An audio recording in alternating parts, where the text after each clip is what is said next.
ওর পিছনে ইক্তেদা করাও হারাম হয়ে গেছে। ওর পিছনে নামাজ হবে, মনে থাকবে তো? ইমাম রাখতে হলে ওই ইমাম দেখিয়ে রাখা দরকার আছে না নাই? আমার বাংলাদেশের একটা জায়গায় মসজিদের মাহফিলে যা ওয়াজ করতেছি ভাই, কিন্তু শোনা এই ইমাম সাহেব ছেলে বিয়ে দিয়েছে, টাকা 7 লাখ নিয়েছে। কয় লাখ? কথা বল, কয় লাখ? 7 লাখ নিয়েছে। এই কথা কিন্তু আমার কাছে কেউ বলেও নাই। এই পয়েন্টটা বলতে বলতে মুখ দিয়ে বের হয়ে গেছে। যারা ছেলে বিয়ে দিয়ে টাকা নেয়, কন্ডিশন করে টাকা নেয়, মেয়ে পক্ষ থেকে আদায় করে, ওই ইমাম হোক হুজুর হোক যেই হোক না কেন, ওর পিছনে নামাজ হবে না। ওয়াজ করে বাড়ি আসছি, ফজরে শুনি হুজুর ও গত রাতে যে মসজিদে ওয়াজ করে গেলেন, হুজুরের ফজরের নামাজ পর হুজুরের চাকরি চলে গেছে। কি হয়েছে? হুজুরের চাকরি চলে গেছে বলে অপরাধ, বলে হুজুর উনি তো ওই আসামির আসামি। কথা কি বলতেন নাই? হুজুর ওই আসামির আসামি, ছেলে বিয়ে দিয়ে টাকা নিয়েছে মেয়ের পক্ষ থেকে 7 লাখ। ওটা হালাল না হারাম? কথা বল না কেন, হালাল না হারাম? আজকের পর থেকে যুবক সমাজের উদ্দেশ্যে আমি বাংলার মানুষ বলে গেলাম, যুবকে শ্বশুরের কাছে লিঙ্গে বেশি টাকা খায় না। কথা কি বোঝেন নাই?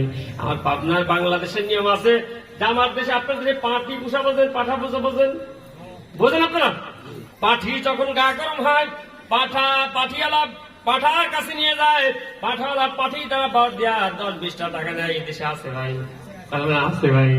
এ আল্লাহ বান্দা, এটা একটা সিস্টেম, এটা হইতে বলতে। কিন্তু বর্তমানে এক জাতের কিছু হাজিরা হোক আর মুন্সি হোক, এরা হয়েছে বড় পাঠাওয়ালা। এরা ছেলের লিঙ্গ বেশি টাকা খায়। মসজিদের কোণে বসে যতই তসবিহ দেন না ভাই, যতই চিল্লা দেন না কেন, যতই আপনি জামাতের কাজ করেন না কেন, একটা টাকা আল্লাহর দরবারে কবুল হবে। কথা কি মনে থাকবে? তাহলে কি আজকে পথকে আর যৌতুকি টাকা নেওয়া যাবে? কথা বললে কেন নেওয়া যাবে? কারা কারা নিবেন না হাত তুলেন তো দেখেন ভাই। না আর দেখবে বলে চাষা হাত তুলেছে গে, উদ্দেশ্য কি? আপনার উদ্দেশ্য কি? ওরে বাবরে, চাষা উদ্দেশ্য বুঝাচ্ছে, হাসতেছে বাবু। কি বলবো, লজ্জার কথা।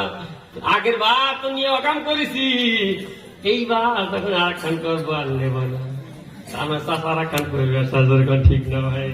এ চাষা বাড়ি যান বাড়ি করে, কিন্তু চাষি করে আমি রেডি আছি, সব করে সে আসো বিয়ে রাখার করাচ্ছি। কারণ মেয়েরা সব ভাগ দিতে রাজি, স্বামী ভাগ দিতে কখনোই রাজি। কতক্ষণ কোনো হয়ে রাজি?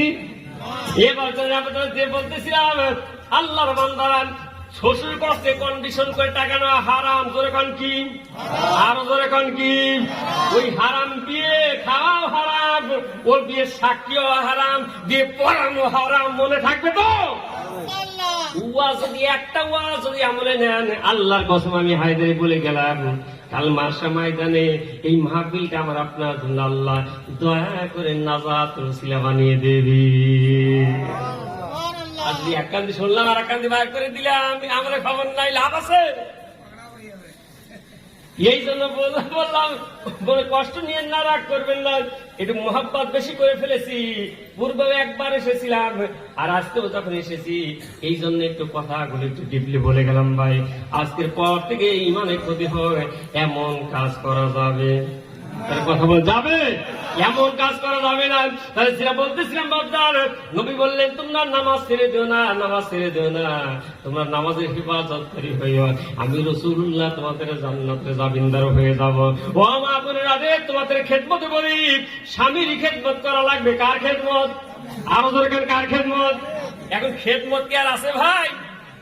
ওরে বাপরে, যা খেদমত হয় বলবো। স্বামী বিয়ে করে নিয়ে আইছে, মাঠে কাজ করলো, পাল্লার মাঠে শীর্ষে আপনার শীর্ষতলার মাঠে কাজ করলো, শরীর ক্লান্ত হয়েছে, রাতের বেলা সে বিয়েকে বলতে, বিয়ে এটা পাখন্ডি বিয়ে দেও। কি বলিছে? এটা বলতে পারে না, কথা বলে না, এটা বলতে পারে না। স্বামী বলতে পারে, স্ত্রী মানা তার ফরজ হয়ে যাবে। স্বামীর হুকুম, স্বামীর খেদমত করা লাগবে, ইসলামের বিধান। এখন স্বামী যখন পা আগায় দিয়েছে, বিবিরে আমার একটা পা টিপে দেও। বিবি ডান পা পারিবার স্বামীর সামনে আগে না, তুমি আমার পা টিপে দাও। কি হলো? আমার পায়ে নিচে তো জানলা, তুই জানিস না? ওই সব ঠাও কথা বাদ দাও, কথা বাদ দাও। টাকা 1 লাখের কথা কি ভুলে গেছাও? তোমার বাপ টেপো, তোমার বাপ কেমনে টেপো? আমার বাপের কাছ থেকে আমাকে যখন নিয়ে এসেছিলেন টাকা 1,07,000 আনিছেও।